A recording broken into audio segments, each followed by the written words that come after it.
Bem-vindos, malta amiga, bem-vindos. Estamos na Atlânticos Gatos Parque, estamos em Sesimbra.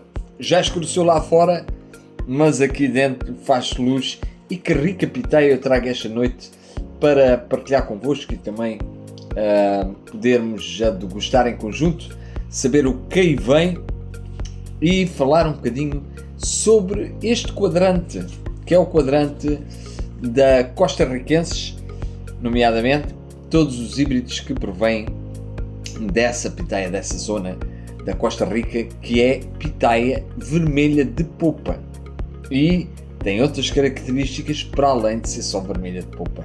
Já vamos falar sobre elas. Quero-vos dizer que esta é uma piteia mais conhecida como a chinesa do Bill.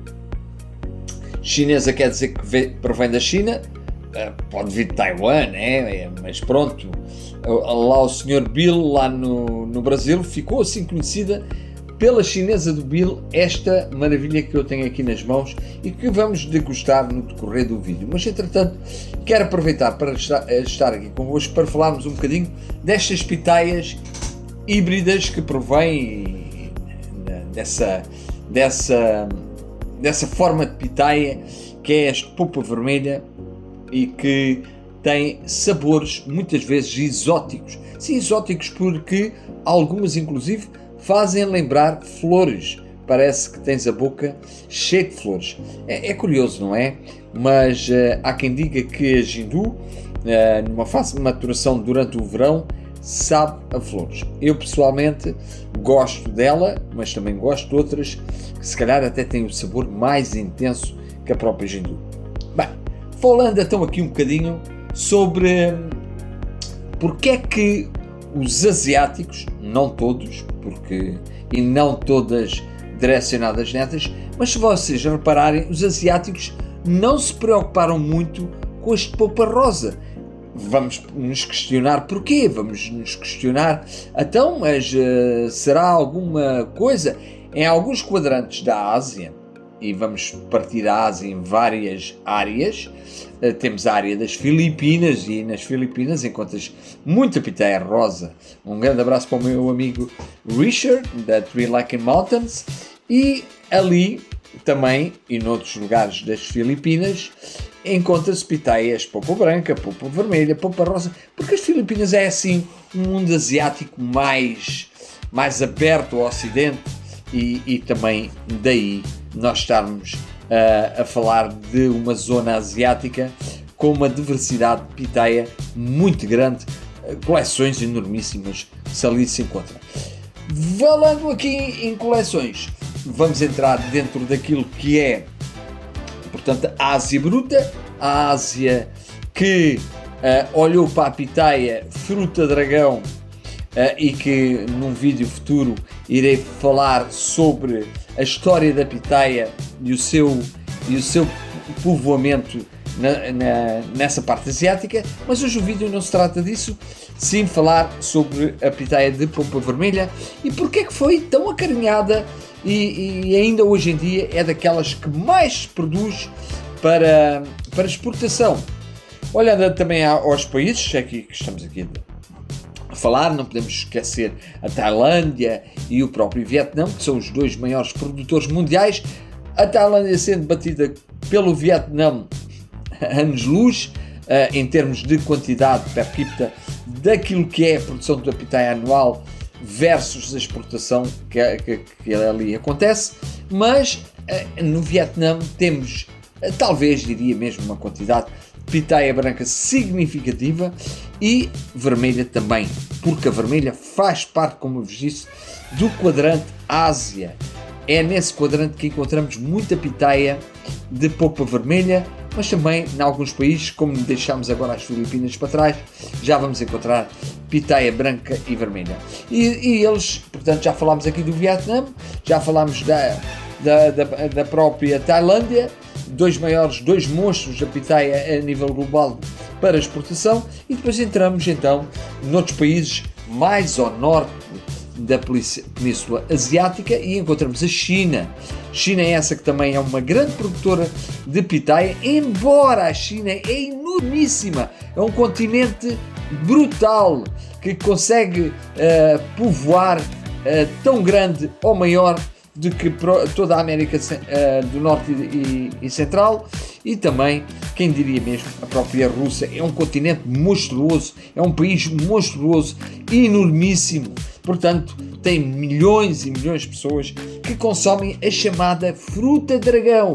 A China, essa que também é produtora, mas não chega para as encomendas, ela própria tem que importar pitaia e vai aos países vizinhos, vai ao Vietnã, vai à Tailândia, vai ao Camboja, vai ao Laos, todos eles dão uma pinguinha para a China. Mas a China tem ali outro país que é associado à própria China, como nós sabemos, a Hong Kong, Macau e também Taiwan, que são províncias, são países dentro da própria China, estados dentro da própria China, com uma administração um pouco diferente, mas que também, por exemplo, no caso de Taiwan, que é o grande senhor da Ásia em termos de investigação para a pitaia de Taiwan, e já lá chegamos, mas dando aqui um saltinho já a caminho do norte e nordeste, desculpem, nós encontramos então Taiwan, que tem um hemisfério muito porreiro para a produção de frutas, produz frutas de todas as variedades e feitios, frutas que são exóticas, coisas maravilhosas, e tem também o seu Ministério da Agricultura, que investe milhares de dólares naquilo que é a investigação. Daí nós vemos grandes variedades a surgirem todos os anos de Taiwan, todos os anos, e é um grande produtor também. Claro está que é uma ilha, e é também conhecida como a Ilha Formosa, que foi descoberta pelos portugueses em 1000 e trocopassos, e que posteriormente acabou por pertence de outros países, mas nós tivemos lá a nossa pegada e deixámos lá o nome de Ilha Formosa, a ilha bonitíssima. Lá, como eu dizia, produz-se de todo o género e feitio de frutas, inclusive a fruta dragão, e de muitas variedades de investigação, as chamadas híbridas. Bem, então chegamos aqui a um consenso que a pitaia vermelha é uma das mais, o conjunto de branca, mas uma das mais olhadas para a produção. E porquê? Sabem dizer-me porquê? Tem a sua razão de ser. Realmente a pitaia vermelha não é só por ser vermelha, não é só por ter sabor, porque realmente as pitaias vermelhas têm sabor. As rosas conseguem bater a milhas, se calhar, em sabores diferentes a vermelha, mas a vermelha é uma pitaia saborosa, é uma pitaia que de muitas variedades, diria mesmo na casa das 90% das pitaias híbridas do quadrante vermelho, trazem sabor, trazem açúcares e realmente são daquelas que a gente gostaria de ter todos os dias para sobremesa ou mesmo para tiscar durante o dia. Voltando aqui então para saber mais sobre estas maravilhosas pitaias vermelhas oriundas dessa conexão da Costa Riquense. Costa Rica, que realmente através dos tempos, através das migrações de frutas e legumes e animais que faziam os navegadores, e que chegou ao nosso século em que vivemos, já com um grande portfólio, uma grande caminhada, uma grande pegada, e realmente as investigações que foram feitas para esta fruta levaram a cabo. Porquê? Mas porquê? Bem, eu posso responder isso muito simplesmente por uma razão, que é a sua casca, o seu tempo de prateleira. De igual modo, como muitas variedades de polpa branca, também tem um tempo de prateleira superior. E as rosas não têm? Algumas têm, mas na maioria das vermelhas, na sua grande maioria, para além do sabor, elas têm o aspecto, estão a ver, quase que não largam aqui as braxas, portanto mantém o seu aspecto visual lindíssimo, que só isto é meio caminho para as pessoas comprarem a fruta, e depois a sua cor avermelhada, um bordeaux choque, um bordeaux que atrai, um Bordeaux que chama, que diz comprem-me, levem-me para casa. E esta pitaia tem isso, a pitaia de polpa vermelha tem isso. E é ali, naquela zona asiática, em que nós vemos muitos países debruçados sobre a pitaia vermelha, vermelha encaracolada, vermelha esticada, vermelha mais redonda. Há, de facto, muitas variedades e Taiwan tem sido um grande responsável naquilo que é os melhoramentos genéticos para esta fruteira, conseguindo, através de melhoramento genético, ela ter mais tempo de prateleira, ter mais defesas contra problemas de fitossanidade, como podridões e etc. Portanto, o tempo de prateleira manda muito. Mas como? Porquê? Porque realmente a sua casca é forte, uma casca forte, uma casca com força. Ainda ontem, em conversa com uma pessoa que me dizia que há uma propriedade que estes frutos vermelhos que tingem os dedos se encontra nesta fruta vermelha e não se encontra na pitaia de polpa branca nem da polpa rosa. É exclusivo da pitaia vermelha. É algo único na pitaia vermelha. Há algo que as próprias pessoas, involuntariamente, ao consumirem esta pitaia vermelha, estão a consumir algo muito poderoso para a nossa saúde. Bem, e então essas razões levaram a que o mundo asiático se dedique ao cultivo destas pitorras lindas, que são as pitaias oriundas da costa riquenses. Polpa vermelha, aspecto lindíssimo, mantendo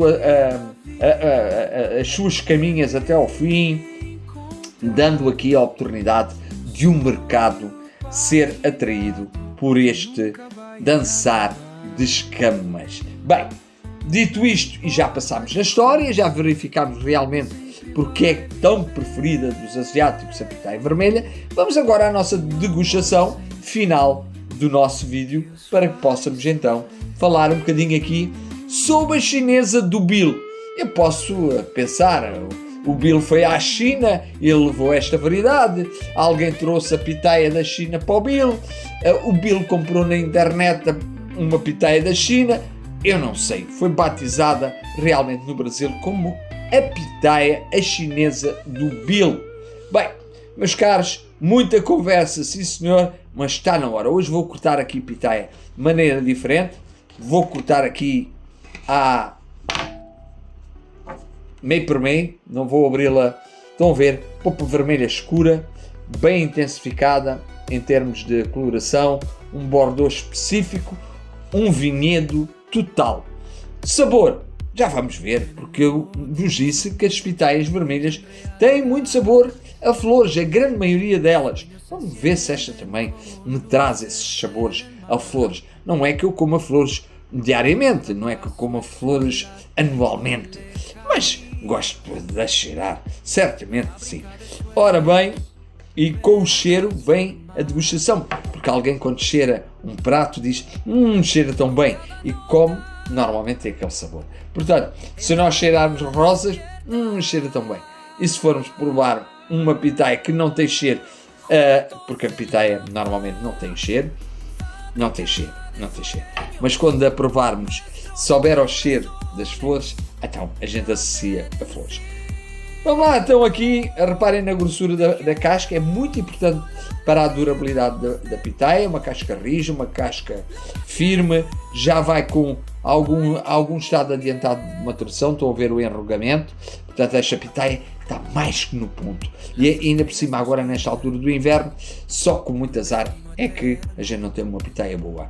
Vamos lá então ver se o Bill, que arranjou a chinesa, pitaia é boa.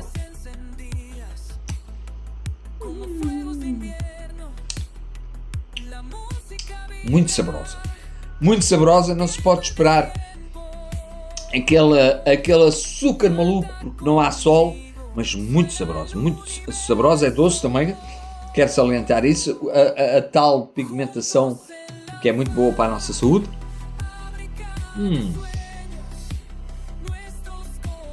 Muito boa, sim senhor. Espetáculo de pitaia.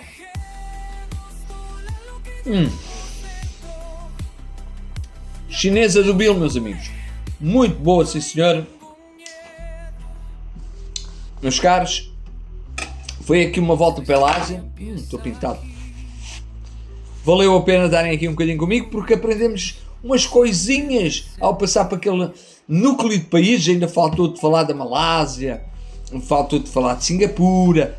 Todos esses países têm uma dedicação especial à fruta de dragão e também às variantes de polpa vermelha.